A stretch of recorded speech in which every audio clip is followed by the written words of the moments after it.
नमस्कार साथियों, Excel study point की ओर से मैं अनूप गोदियाल आप सभी का स्वागत करता हूं। तो जी हाँ दोस्तों, आज की वीडियो में हम लोग बात करने वाले हैं भारतीय संविधान के अनुच्छेद 20 के बारे में, that is article 20 of Indian constitution. सबसे पहले हम लोग बात करते हैं कि अनुच्छेद 20 में बातें कही क्या गई हैं। देखो, आर्टिकल 20 कहता है कि जब तक किसी व्यक्ति पर दोष सिद्ध नहीं हो जाता है तब तक उस व्यक्ति को कुछ संरक्षण प्रदान किए जाएंगे देश के संविधान के द्वारा। सर्वप्रथम इसमें हम लोग जानते हैं कि संविधान क्या होता है। देखो, संविधान का अर्थ है देश का सबसे बड़ा कानून, यानी कि हम लोग कह सकते हैं कि देश के भीतर संविधान सर्वोच्च है, संविधान से बड़ा कोई कानून नहीं है। और संविधान एक ऐसा डॉक्यूमेंट है, एक ऐसी बुक है जिसके भीतर बताया गया है कि वास्तव में किसी देश की सरकार उसको किस तरीके से जो है अपने देश में शासन व्यवस्था देनी है। तो अब यदि वापस आऊं मैं अनुच्छेद 20 के अंतर्गत, तो किसी भी व्यक्ति को जिस पर दोष सिद्ध साबित नहीं हुआ है उसको 3 प्रकार की संरक्षण दी जाती है। सबसे पहली संरक्षण की यदि मैं बात करूं अंडर आर्टिकल 20, तो उसमें आता है नो डबल जोपैडी। आर्टिकल 20 में सबसे पहले आता है friends no double jeopardy, no double jeopardy, that is दोहरे दंड से छूट, दोहरे दंड से छूट।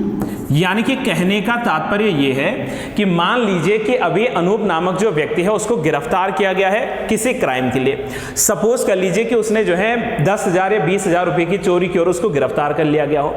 अब सवाल यह है कि यदि उस व्यक्ति ने चोरी की है तो चोरी की बराबर सजा मिलेगी, यस एंड नो। तो अगर उस व्यक्ति को एक क्राइम के लिए एक बार सजा मिल चुकी है तो फिर से उसी सेम क्राइम के लिए दोबारा सजा नहीं दे सकते। अच्छा हाँ, ऐसा नहीं कह रहा हूं कि यही अनूप नाम का व्यक्ति फिर से चोरी करेगा तो उसको सजा नहीं मिलेगी ना। एक बारी अगर उसने चोरी की है तो एक बारी की चोरी की सजा एक बार ही मिलेगी। इसको हम लोग कनेक्ट कर सकते हैं नो डबल जोपैडी।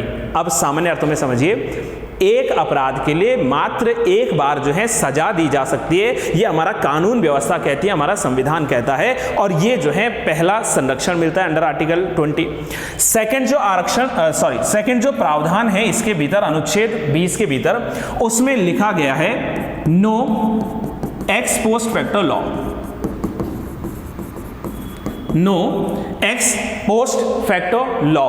कहने का अर्थ यह है कि जो भूतपूर्वी या जो पूर्वोत्तर कानून था उस भूतपूर्वी कानून के ऊपर जो है सजा आज नहीं दी जा सकती है। समझना यहां ध्यान से, नो एक्स पोस्ट फैक्टो का मतलब समझ लीजिए कि जो कार्यतर दांडिक विधियां हैं उनसे संरक्षण मिलेगा।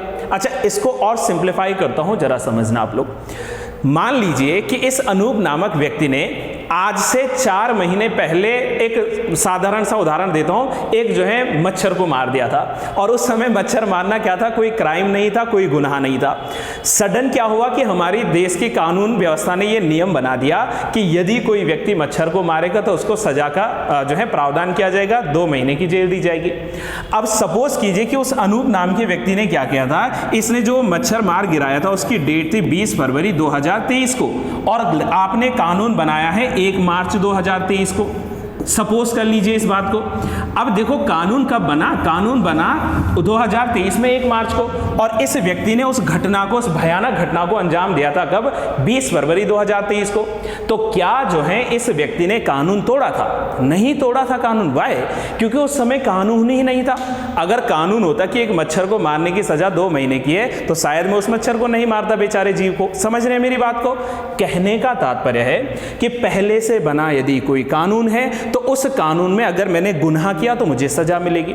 लेकिन जिस समय कोई घटना को मैंने अंजाम दिया और उस समय वो कानून की लिस्ट में शामिल नहीं था, बाद में कानून बना, तो बाद में बने कानून के लिए मुझे उस सजा के लिए क्या नहीं दिया, उस क्राइम के लिए जो है सजा नहीं दी जाएगी। मैं उम्मीद कर पा रहा हूं कि यहां पर ये 2 चीजें आपको क्लियर हैं। तीसरी चीज आती है यहां पर, दैट इज नो सेल्फ इंक्रिमेशन। क्या कहा मैंने?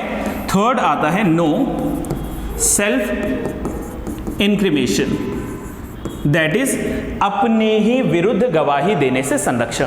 सामान्य अर्थों में कहूं तो भाई मुझे आप जो है 3rd डिग्री टॉर्चर्स नहीं दे सकते हो। इट डजंट मीन कि पुलिस ने गिरफ्तार किया। हाँ, पुराने जमाने की मूवीज याद आ रही है मुझे, अजय देवगन के जमाने की मूवी, कि कबूल करो कि तुमने ही गुनाह किया है, कबूल करो कि तुमने ही गुनाह किया है, वरना तुम्हारे घर से तुम्हारे माँ को या बहन को उठा देंगे या पिताजी को उठा देंगे रास्ते से। समझ रहे मेरी बात को? मतलब आप ये जो है किसी भी व्यक्ति को मजबूरन नहीं ऐसे मजबूर कर सकते कि आप गुनाह को कबूल कर दीजिएगा।